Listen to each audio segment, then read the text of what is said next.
The Right Honorable Prime Minister mark Carney, दोनों देशों के डेलीगेट्स, मीडिया के साथी, नमस्कार। प्रधानमंत्री कार्नी का भारत में स्वागत करते हुए मुझे बहुत खुशी हो रही है। प्रधानमंत्री के रूप में यह उनकी पहली भारत यात्रा है। हम इसे एक महत्वपूर्ण माइलस्टोन के रूप में देखते हैं। पिछले वर्ष कनाडा में आयोजित G7 बैठक में उन्होंने मेरा और मेरे डेलीगेशन का गर्मजोशी से स्वागत किया था। आज उसी आत्मीयता से उनका स्वागत करना मेरे लिए सौभाग्य की बात है। दुनिया में बहुत कम लोग हैं जिनके सीवी में दो देशों की सेंट्रल बैंकिंग लीडरशिप लिखी हो। हमारी पहली बैठक से ही हमारे संबंधों में एक नई ऊर्जा, परस्पर विश्वास और सकारात्मकता आई है। सहयोग के हर क्षेत्र में बढ़ते मोमेंटम का श्रेय मैं अपने मित्र प्रधानमंत्री कार्नी को देता हूं। फ्रेंड्स, भारत और कनाडा लोकतांत्रिक मूल्यों में अटूट विश्वास रखते हैं।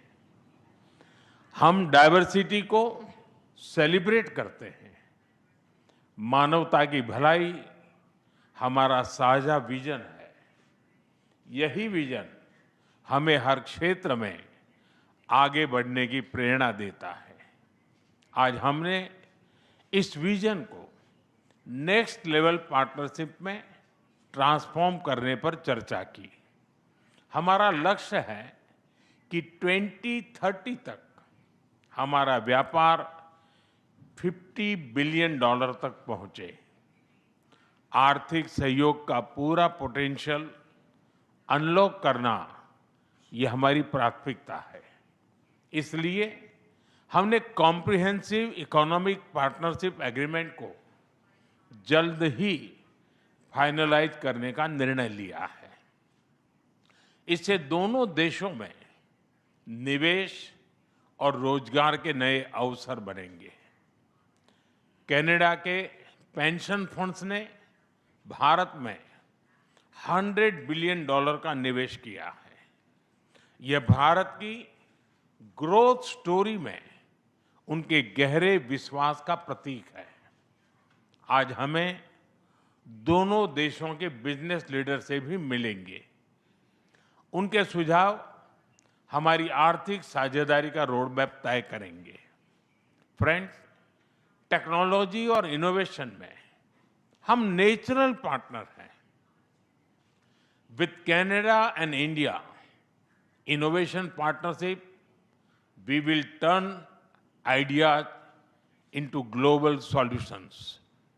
पिछले महीने भारत में हुई AI इम्पैक्ट समिट की सफलता में कनाडा के बहुमूल्य योगदान के लिए मैं प्रधानमंत्री कार्नी का आभार व्यक्त करता हूं। हम AI के साथ साथ क्वांटम, सुपर कंप्यूटिंग और सेमीकंडक्टर्स में सहयोग बढ़ाएंगे। क्रिटिकल मिनरल्स पर आज हुआ MOU रिजिलियंट सप्लाई चेन्स को मजबूती देगा।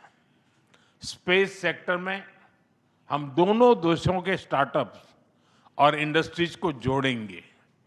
फ्रेंड्स, प्रधानमंत्री कार्नी के लिए एनवायरनमेंट कोई अलग एजेंडा नहीं, बल्कि इकोनॉमिक स्टेबिलिटी का हिस्सा रहा है। ऊर्जा के क्षेत्र में हम नेक्स्ट जनरेशन पार्टनरशिप बना रहे हैं, जिसमें हाइड्रोकार्बन के साथ साथ रिन्यूएबल एनर्जी, ग्रीन हाइड्रोजन और एनर्जी स्टोरेज पर विशेष बल दिया जाएगा। हमें खुशी है कि कनाडा ने इंटरनेशनल सोलर अलायंस और ग्लोबल बायोफ्यूल अलायंस से जुड़ने का निर्णय लिया है। हमारे साझा प्रयासों को आगे बढ़ाने के लिए हम इस वर्ष India Canada renewable energy and storage summit आयोजित करेंगे।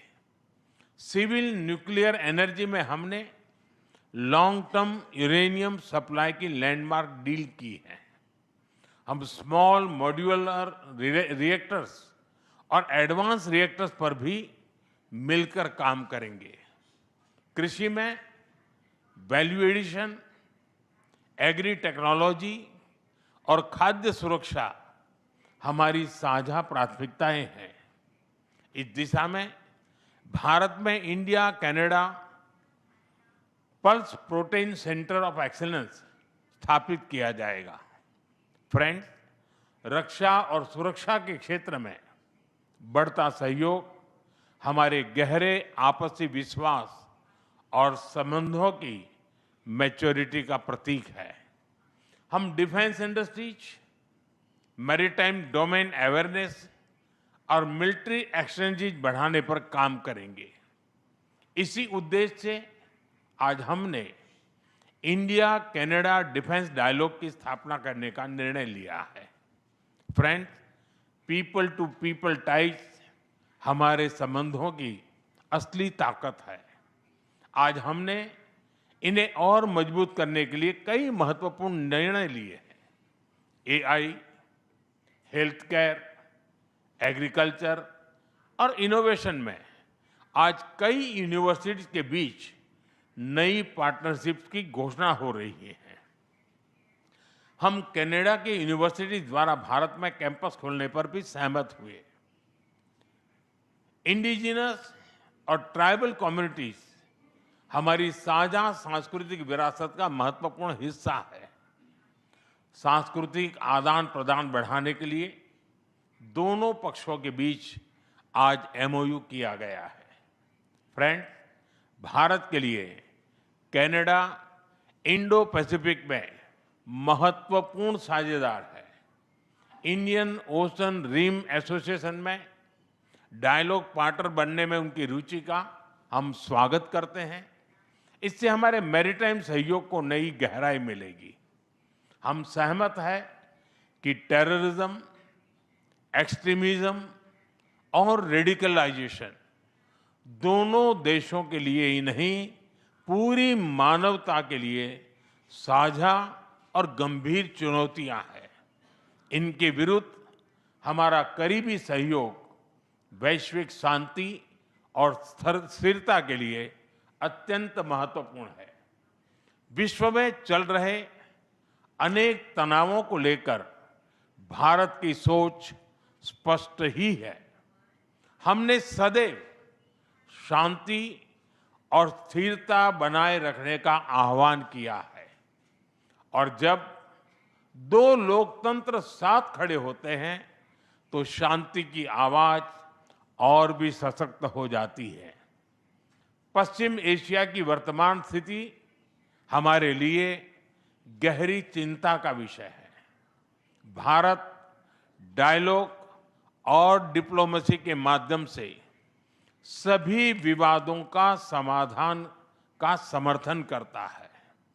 इस क्षेत्र में मौजूद सभी भारतीय नागरिकों की सुरक्षा के लिए हम सभी देशों के साथ मिलकर काम करते रहेंगे। एक्सेलेंसी, आपकी यात्रा से हमारे सहयोग के हर क्षेत्र को एक नई ताकत मिली है। भारत के प्रति आपकी गहरी प्रतिबद्धता और दूरदर्शिता के लिए मैं एक बार फिर आपका हार्दिक अभिनंदन करता हूं।